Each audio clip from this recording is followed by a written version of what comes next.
Thank you so much for tuning in. I am Danny De La Cruz, and this is a common rule. I'm still here. I'm still coming back, chugging along. I'm gonna keep doing this until I don't know when ebbs. It seems it's fun talking to myself for a little while and then putting that out on the internet.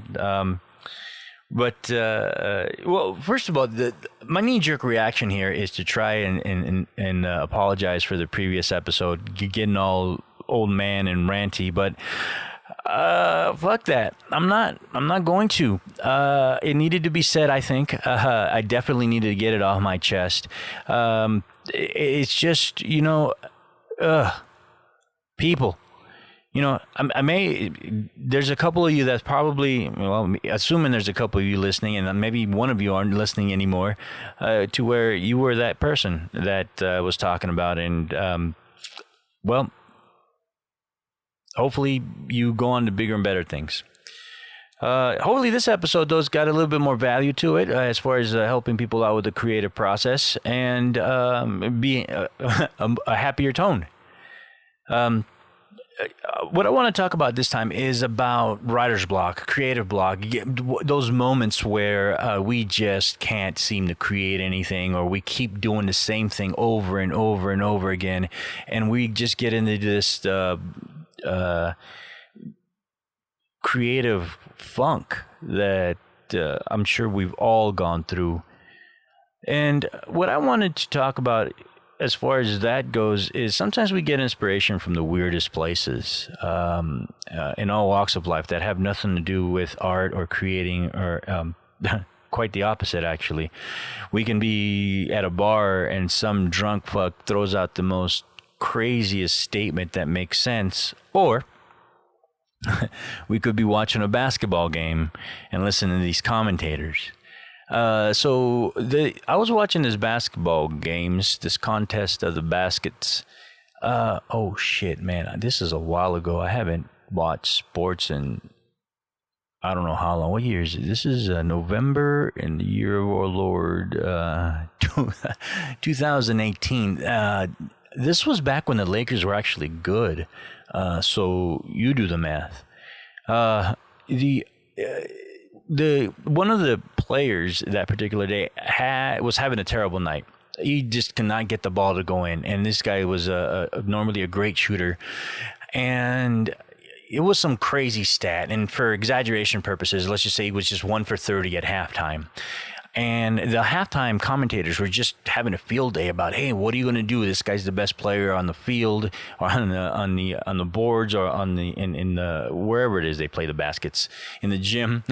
This guy's the best player on the boards, dude, on the floor, and he's 1 for 30. What are you going to do? Bench him, feed him the ball less, have him pass all day, change your offense? And one of the commentators just said something that just stuck with me. He's all, you know what you do when your best shooter goes 1 for 30? You make sure he goes 1 for 60. I'm like, wow. And while that obviously can be applied to basketball, and it could be applied to a lot of things in life as far as not giving up and keep going forward, I decided to apply that philosophy to myself and my creative workflow when I'm stuck, when I have writer's block, when I am unable to come up with something new. I will keep shooting. If I'm just using my camera phone, or if I'm bringing out the big 4x5 and just shooting something that is mundane, or just driving around, which I hate doing, driving around looking for something to shoot.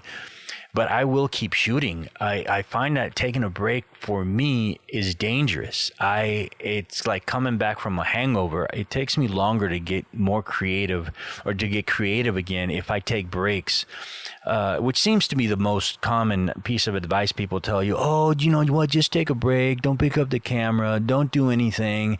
Fucking take up knitting, make a quilt, do something that takes your mind off of your craft. And I found that if I did that, it took me a lot longer to get back into the creative flow.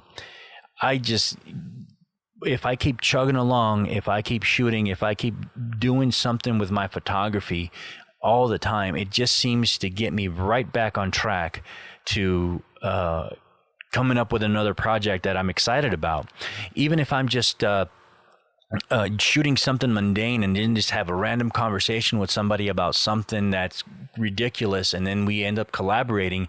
I didn't put my gear down. I don't have to reassess my whole creative mind to pick up the camera. All right, let's just see how this works. Do I remember how to use this or anything like that? And I think that can apply to just about anyone's universal creative process, or anyone's it can be applied universally to anybody's creative output.